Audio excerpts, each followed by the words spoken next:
بسم اللہ الرحمن الرحیم۔ السلام علیکم، ویلکم ٹو لیبرا اسٹوری۔ اگر آپ چینل پر نئے ہیں تو چینل کو سبسکرائب کر کے بیل نوٹیفیکیشن آن کر لیں تاکہ آپ کو ملتی رہے تمام ویڈیو اپڈیٹس۔ اب آپ مجھے لیبرا اسٹوری فیس بک پیج پہ بھی فالو کر سکتے ہیں۔ تو چلیے سنتے ہیں ایک اور خوبصورت کہانی۔ ماں خالق کائنات کی طرف سے اس دنیا کے لیے ایک خوبصورت تحفہ ہے۔ اس نعمت کی قدر و منزلت صرف وہی لوگ سمجھ سکتے ہیں جو اس نعمت سے محروم ہو گئے ہیں۔ بد نصیب ہے وہ جسے قدرت نے اس تحفے سے تو نوازا ہے مگر وہ اس کی قدر نہیں کرتے، اپنی اس جنت کو نہیں پہچانتے۔ جب وہ اس نعمت سے محروم کر دیے جائیں گے تو پھر ہاتھ ملتے رہ جائیں گے، پھر وہ گڑ گڑائیں گے، لاکھ اپنے رب سے اپنے گناہوں کی، اپنی نافرمانیوں کی دعائیں کیا کریں گے، مگر ماں جیسی نعمت کو دوبارہ حاصل نہیں کر پائیں گے۔ میرا تعلق ایک NGO سے ہے اور کسی کام کے سلسلے میں مجھے عیدی سینٹر جانا پڑا تو وہاں پہ میری ملاقات ایک مجبور بے کس عورت سے ہوئی جس کی اولاد کو اس کی ماں کی قدر و قیمت ہی نہ تھی۔ جو درد بھری کہانی اس دکھیاری ماں نے مجھے سنائی، یقیناً وہ آپ کو بھی بہت کچھ سوچنے پہ مجبور کر دے گی۔ تو چلیے سنتے ہیں اس ماں کی درد بھری کہانی اسی کی زبانی۔ میں اپنے ماں باپ کی اکلوتی اولاد تھی، اس لیے اپنے ماں باپ کی آنکھوں کا تارا تھی۔ میرا اور کوئی بہن بھائی نہیں تھا، اس لیے ماں باپ نے مجھے ہی اپنی خوشیوں کا اور محبتوں کا محور بنا لیا۔ میری ہر چھوٹی بڑی خواہش پوری کی، پھر انہی خوشیوں کے جھولوں میں جھولتے میں بڑی ہو گئی۔ میری شادی ایک اچھی جگہ پہ کر دی گئی۔ میرے شوہر بھی میری طرح اکلوتے تھے اور عادت اور اخلاق کے بہت اچھے انسان تھے۔ میں نے شادی سے پہلے بھی عیش و عشرت کی زندگی گزاری تھی اور شادی کے بعد بھی شوہر نے مجھے بہت پیار دیا۔ ساس سسر بھی بہت اچھے دیے تھے، زندگی بہت اچھی گزر رہی تھی، دکھ کا کہیں شائبہ ہی نہ تھا۔ پھر 3 سال بعد میرے ہاں 2 بچوں کی پیدائش ہوئی۔ میں 2 بیٹوں کی ماں بن چکی تھی۔ اب تو میری قدر میں مزید اضافہ ہو گیا تھا۔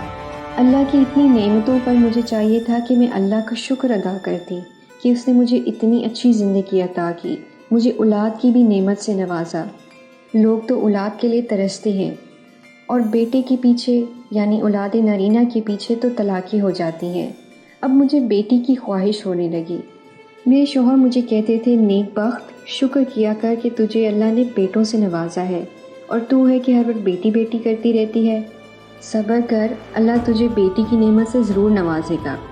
تو میں جھٹ سے بولتی، ارے واہ، میں کیوں نہ کروں بیٹی کی خواہش؟ یہ بیٹے تو تیرے بازو بنیں گے پر بیٹی میرا سہارا بنے گی، میری بیٹیاں ہی کریں گی نا میری خدمت۔ اس بات پہ ہم دونوں ہنس پڑتے تھے۔ المختصر 4 بیٹوں کے بعد اللہ نے مجھے ایک بیٹی سے نوازا۔ میری تو خوشی کا ٹھکانہ نہ رہا۔ پھر اس کے بعد میرے 3 بیٹے اور ہوئے، پھر اس کے بعد میرے 3 بیٹے اور ہوئے، یوں میرے 8 بچے پیدا ہو گئے۔ میرے شوہر مجھ سے اکثر کہتے، زمینہ اب میں خوشی سے مروں گا، تیرے 7 بیٹے ہیں، تیرے ناز و نخرے اٹھائیں گے، تجھے پھولوں کی طرح رکھیں گے، تیری 7 بہوئیں ہوں گی جو تجھے ہل کر پانی بھی نہ پینے دیں گی اور تو خوب عیش کرے گی۔ ان کی اس بات پر میری آنکھیں آنسوؤں سے بھر جاتی اور پھر میں غصے سے کہتی، ایسی باتیں نہ کیا کریں، آپ تو میرے سر کا تاج ہیں، آپ جیسی محبت مجھے کوئی نہیں دے سکتا۔ اس عرصے میں میرے والدین اور میری ساس سسر اللہ کو پیارے ہو چکے تھے۔ اور پھر ایک روز ایسا بھی آیا جس نے مجھے ہلا کے رکھ دیا۔ میرے شوہر جو فیکٹری سے واپس آ رہے تھے بس کی زد میں آ گئے اور اللہ کو پیارے ہو گئے۔ گھر میں ان کی لاش آئی تو میں تو سکتے میں ہی رہ گئی۔ مجھے شروع سے ہی خوشیوں کی عادت تھی، پر اب اچانک اتنا بڑا صدمہ ملا تو پتہ چلا کہ دکھ کیا ہوتا ہے۔ مجھے نہیں معلوم کہ کب لوگ میرے شوہر کو آخری آرام گاہ کی طرف لے گئے اور میری دنیا ویران ہو گئی۔ جن دنوں ہم اس گھر میں رہائش پذیر تھے وہ گھر میرے شوہر نے بہت ہی محنت اور محبت سے بنایا تھا اور میرے نام کر دیا تھا۔ یہ گھر ڈبل سٹوری تھا اور ہم لوگوں کے لیے بالکل صحیح تھا۔ آہستہ آہستہ غموں کے بادل چھٹے تو میں اپنی جگہ پہ سنبھلنے لگی۔ جمع پونجی کافی عرصے تک چلی مگر کب تک؟ آخر مجھے احساس ہوا کہ مجھے ہی کچھ کرنا چاہیے۔ سب سے بڑا بیٹا اس وقت میٹرک میں تھا۔ اس بات سے اندازہ لگا لیں کہ میرے باقی بچے کتنے چھوٹے ہوں گے، پر میں نے ہمت نہیں ہاری اور اسکول میں ماسی کی نوکری کر لی۔ مگر یہ تنخواہ ناکافی تھی۔ چنانچہ میں نے سلائی بھی شروع کر دی، مگر یہ پیسے ملا کر بھی کچھ خاص نہ بن پاتا۔ مجھے پریشان دیکھ کر میرے بڑے بیٹے نے کہا کہ اماں، میں پڑھائی چھوڑ کر نوکری کر لیتا ہوں تاکہ گھر کا خرچ چل سکے، لیکن میں نے بالکل منع کر دیا کیونکہ میرے شوہر کی شدید خواہش تھی کہ میرے بچے پڑھ لکھ کر افسر بنے۔ اس طرح سے میں نے اور محنت کرنا شروع کر دی، ایک دو گھروں میں صفائی بھی کر لیتی، پھر واپس آ کر گھر کا کام کرتی اور رات میں سلائی کرتی۔ میری ساتھ ساتھ یہ بھی کوشش ہوتی تھی کہ میرے بچے اچھا کھائیں، اس لیے ہفتے میں ایک بار میں ان کو گوشت بھی کھلاتی۔ میں نہیں چاہتی تھی کہ میرے بچے کسی بھی چیز کو ترسیں، لہٰذا آمدنی کے خیال سے میں نے اوپر والی منزل بھی کرائے پر دے دی۔ اس طرح میری محنت سے میں 8 بچے پالنے لگی۔ کبھی جب بہت تھک جاتی تو اللہ سے شکوہ کرتی، مگر فوراً ہی اللہ کا شکر ادا کرتی کہ اللہ نے مجھے 7 بیٹے عطا کیے ہیں، یہ بڑے ہو کر میری ساری تھکن دور کر دیں گے۔ لیکن میری تقدیر دور کھڑی مجھ پر ہنس رہی تھی۔ ماں بھی کتنی بھولی ہوتی ہے نا، اپنے بچوں سے کتنی امیدیں لگاتی ہے، جس کو اس نے نازوں سے اور بہت ہی محبت سے پالا ہوتا ہے۔ ان کی معمولی سی بھی تکلیف پر تڑپ اٹھتی ہے، ان کی چھوٹی چھوٹی خواہشوں کا احترام کرتی ہے، ہمیشہ خیال رکھتی ہے کہ اپنی اولاد کو کسی بھی قسم کی کوئی بھی تکلیف نہ ہو پائے، اور پھر یہی امیدیں وہ اپنی اولاد سے وابستہ کر لیتی ہے۔ بالکل اسی طرح میں نے اپنے بیٹوں سے بہت ساری امیدیں وابستہ کر لی تھیں۔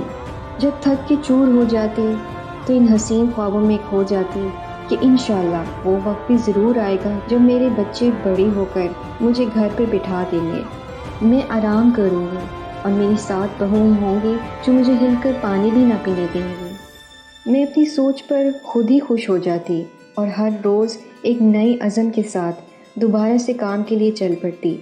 اللہ اللہ کر کے میرے بڑے بیٹی کی پڑھائی ختم ہوئی تو اس کی ایک اچھی جگہ پہ نوکری لگ گئی۔ اس دن میں کتنی خوش ہوئی یہ بیان سے باہر ہے۔ پھر میں نے بیٹے سے اس کی پسند پوچھی، اس نے سب کچھ مجھ پہ چھوڑ دیا تو میں تو نہال ہو گئی۔ پھر میں نے جھٹ ہی اس کی شادی کر ڈالی، پر میری بڑی بہو بہت ہی نخرے والی اور جھگڑالو ثابت ہوئی، کوئی بھی موقع ہاتھ سے جانے نہ دیتی کہ لڑائی شروع کی جائے، کام کو بوجھ سمجھتی تھی، اور بالآخر میں نے خود ہی اپنے گھر کا کام کرنا شروع کر دیا۔ ساتھ ہی ساتھ اس نے بیٹے کو بھی بھڑکانا شروع کر دیا۔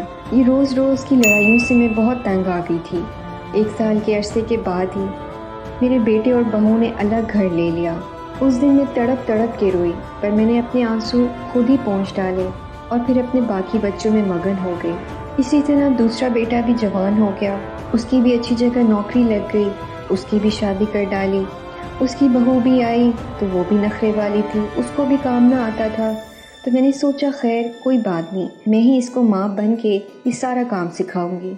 مگر وہ کوئی کام سیکھنا ہی نہیں چاہتی تھی، سالن جلا دیتی، روٹیاں موٹی اور کچی بناتی، برتن دھوتی تو توڑ دیتی۔ میں تو پریشان ہی ہو گئی، پھر میں کام خود ہی کرنے لگ گئی۔ اسے کوئی کام میں بتاتی تو وہ چیخ کر ایسا روتی کہ سارا محلہ اکٹھا کر لیتی۔ تھوڑے عرصے بعد یہ بیٹا اور بہو بھی مجھ سے لڑ کر الگ ہو گئے اور میں پھر سے اکیلی ہو گئی۔ اب میرے 5 بیٹے میری امیدوں کا مرکز تھے۔ اب میرے تیسرے بیٹے نے ضد پکڑی کہ مجھے کاروبار کرنا ہے، تو میں نے دل پہ پتھر رکھ کے اپنے ماں باپ کا گھر فروخت کر دیا اور بیٹے کو ایک جنرل اسٹور کھول کے دیا۔ باقی پیسوں سے بیٹی کی شادی کر دی، اور جب اسٹور چل نکلا تو اپنے تیسرے بیٹے کی بھی شادی کر دی۔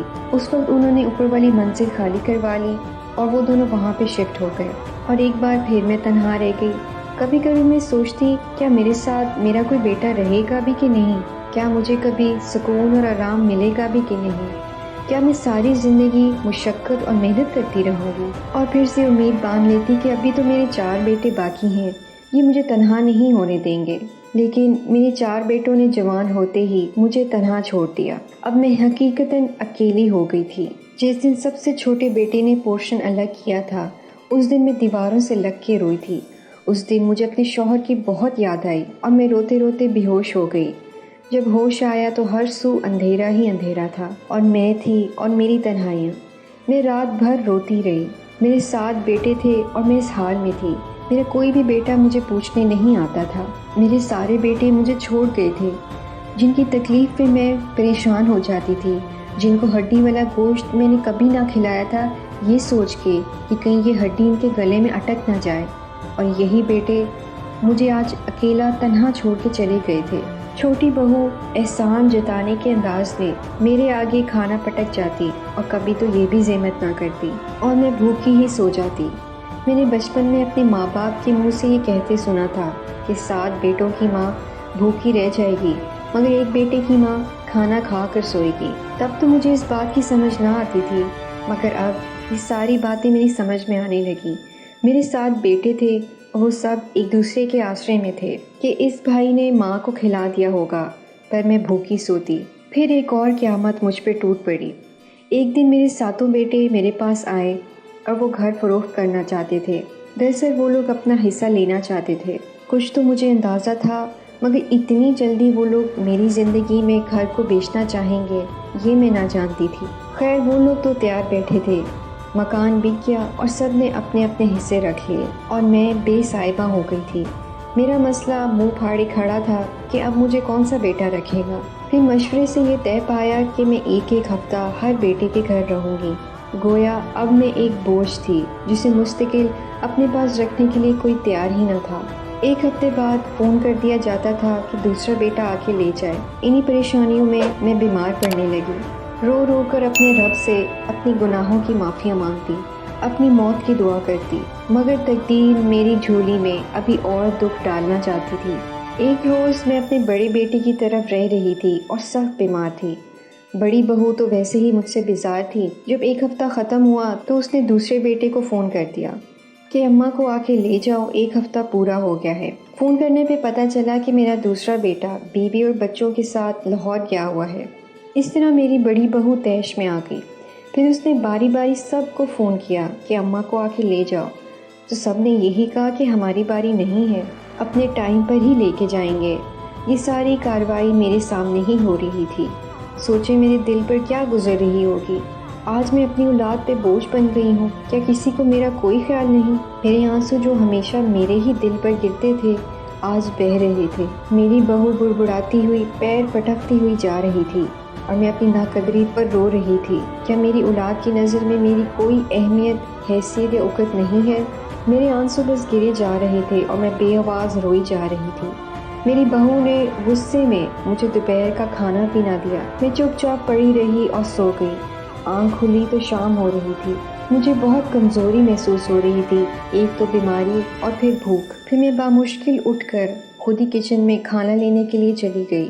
ابھی میں نے ہنڈیا کا ڈھکن اٹھایا ہی تھا کہ میری بہو آ گئی اور صرف میرے منہ سے یہی نکلا کھانا، اور میری بہو نے مجھے باتیں سنانا شروع کر دی۔ میں اس کی صورت تک رہی تھی، مجھے پتہ ہی نہ چلا کہ کب میرے ہاتھ لرزے اور وہ سالن کی دیچکی میرے ہاتھ سے گر گئی۔ اب تو میری بہو کا پارا ہائی ہو گیا تھا۔ اس نے نہ آؤ دیکھا نہ تاؤ، خرافات بکتے ہوئے اس زور سے اس نے میرے بازو کھینچ کے موڑ دیا کہ میری چیخ نکل گئی۔ شاید میری کلائی ٹوٹ گئی تھی، تکلیف سے میری جان نکل رہی تھی، پر وہ مجھے کمرے میں دھکیل کر چلی گئی۔ پھر اس نے میرے بیٹے کو فون کر کے بلوا لیا۔ میرا بیٹا غصے سے بھرے ہوئے انداز میں میرے پاس آیا۔ چلو اماں، بہت ہو گئی۔ میں سمجھی شاید مجھے ڈاکٹر کے پاس لے کے جانے کے لیے آیا ہے۔ میں فوراً گاڑی میں بیٹھ گئی۔ گاڑی ایدی ہوم کے دروازے کے سامنے رکی تو میں حیران رہ گئی۔ میرا بیٹا کچھ کہے بغیر میرا ہاتھ پکڑ کے مجھے اندر لے گیا۔ تب میں صدمے سے گرتے گرتے بچی، مطلب کہ میرا بیٹا مجھ سے عاجز آ کر مجھے اولڈ ہاؤس میں چھوڑنے آیا تھا۔ مجھے حیران پریشان چھوڑ کر میرا لاڈلا بیٹا مجھے وہاں بھرتی کر گیا تھا، اور میں سکتے کے عالم میں کھڑی تھی، جیسے ذرا بھی ہلی تو مٹی کا ڈھیر بن جاؤں گی۔ میں بالکل ٹوٹ چکی تھی، مگر اتنے دکھ اٹھانے، ذلتیں اٹھانے، اولاد کی دیے ہوئے ستم اٹھانے کے باوجود بھی میں آج زندہ تھی۔ آنسو میری آنکھ سے نہیں بہہ رہے تھے، مگر میرا دل خون کے آنسو رو رہا تھا۔ پھر کسی کا شفیق ہاتھ میرے کندھوں میں آ کے رکا اور بولا، حوصلہ رکھو بہن، دنیا اسی کا نام ہے۔ بس یہ سننا ہی تھا کہ میں ہوش کی دنیا میں لوٹ آئی اور میرے سارے بند ٹوٹ گئے، اور اس مہربان کندھے پر سر رکھ کر میں پھوٹ پھوٹ کر روئی۔ سب جمع ہو گئے اور میری دلجوئی میں لگ گئے۔ پھر کسی نے مجھے پانی پلایا اور بیڈ پر لٹا دیا۔ تھوڑی دیر بعد کسی نے بڑی محبت سے مجھے کھانا کھلایا۔ میں وہاں رہنے لگی اور مجھے اپنے بچوں کی یاد آنے لگی۔ میں سوچتی تھی کہ شاید ان 8 بچوں میں سے کسی کو تو میری یاد آئے گی، کوئی مجھے لے جانے نہ صحیح ملنے تو آئے گا۔ مگر میری ساری امیدوں پہ اس دن پانی پھر گیا جب مجھے یہ پتہ چلا کہ میرے بیٹے یہ لکھ کے گئے ہیں کہ اگر ہماری ماں مر بھی جائے تو ہمیں اطلاع نہ دی جائے۔ یہ سن کر تو میری ساری امیدوں پر اوس پڑ گئی۔ میں جن امیدوں کے ساتھ جی رہی تھی وہ سب ٹوٹ گئی۔ میں اپنی ناقدری پر آخر کب تک اشک بہاتی، آخر صبر کر کے اسی عیدی سینٹر کو اپنا گھر مان لیا۔ میں آج بھی یہاں رہتی ہوں۔ اب میں نے اپنے بچوں کے بغیر جینا سیکھ لیا ہے۔ اب میں کسی کا راستہ نہیں دیکھتی، کیونکہ میں جانتی ہوں کہ میری اولاد میں سے کسی کو بھی اب میری ضرورت نہیں رہی، بلکہ وہ تو مجھ سے ملنا تک نہیں چاہتے۔ سب اپنی زندگیوں میں مصروف ہیں، لیکن مجھے یقین ہے جب ان کی اولاد جوان ہوگی تب انہیں میری قدر محسوس ضرور ہوگی، مگر اس وقت تک میں خالق حقیقی کے پاس پہنچ چکی ہوں۔ میں اب بھی اپنے بچوں کو کبھی بد دعا نہیں دیتی، کیونکہ میں ایک ماں ہوں اور ماں تو ہمیشہ دعائیں ہی دیتی ہے۔ میری اللہ سے دعا ہے کہ اللہ میرے سب بچوں کو خوش رکھے، میرے بچوں کو اپنے بچوں کی خوشیاں دیکھنا نصیب کرے۔ اس عورت کی یہ کہانی سن کے میرے آنسو تو تھمتے ہی نہ تھے۔ پھر وہ عورت کہنے لگی کہ میرا نوجوان نسل کے لیے ایک پیغام ہے کہ خدا را اپنے ماں باپ کی قدر کریں، ایسا نہ ہو کہ تم بھی میرے بچوں کی طرح اپنی جنت کھو دو۔ اگر آپ کو ہماری یہ ویڈیو پسند آئی ہے تو اپنے پیاروں کے ساتھ لازمی شیئر کریے گا۔ شکریہ۔